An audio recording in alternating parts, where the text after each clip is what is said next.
எல்லாருக்கும் வணக்கம். நான் Sharmila Raju. Welcome to let's cook Amy. இன்னைக்கு நம்ம பார்க்க போகிற ரெசிபி சாஃப்டான ஜூஸியான சிக்கன் 65. வாங்க எப்படி செய்யுதுன்னு பார்க்கலாம்.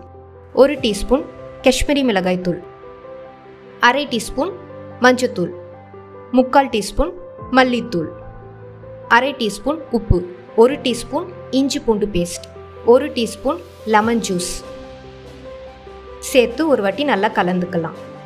250 கிராம் சிக்கன் சேர்த்து மசாலா நல்லா கோட் ஆகிற மாதிரி கலந்துக்கணும்.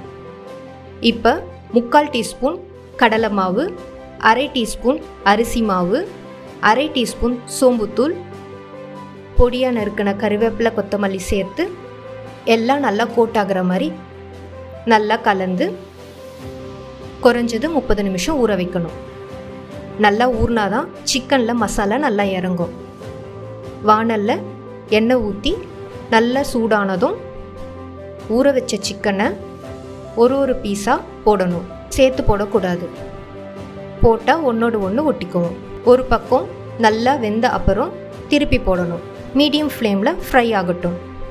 சிக்கன் 65 எல்லாருக்கும் ஃபேவரட்டான டிஷ். இதை பிரியாணி, புலாவ், கர்ட் ரைஸ்க்கு கூட சைட் டிஷ்ஷாக சூப்பராக இருக்கும். நம்ம சேனலில் already Chennai Taj hotel famous chicken கில்லி பிரியாணி ரெசிபி வீடியோ போட்டிருக்கேன். டிஸ்கிரிப்ஷனில் லிங்க் இருக்குது, பாருங்கள். ரெட்டிஷ் ஆரஞ்சு கலராக சேஞ்ச் ஆனதும் கொஞ்சம் கருவேப்பிலை போட்டுக்கணும். கருவேப்பிலை நல்ல மணமும் டேஸ்ட்டையும் கொடுக்கும். நல்லா ஃப்ரை ஆனதும் எடுத்தால் சுவையான சிக்கன் 65 ரெடி. நீங்கள் வீட்டில் செஞ்சு பார்த்துட்டு கமெண்டில் சொல்லுங்கள். வீடியோவை லைக் பண்ணுங்கள், உங்கள் ஃப்ரெண்ட்ஸ் அண்ட் ஃபேமிலிக்கு ஷேர் பண்ணுங்கள், நம்ம சேனலை சப்ஸ்கிரைப் பண்ணுங்கள். அடுத்த சுவையான ரெசிபி வீடியோவில் பார்க்கலாம். நன்றி, வணக்கம்.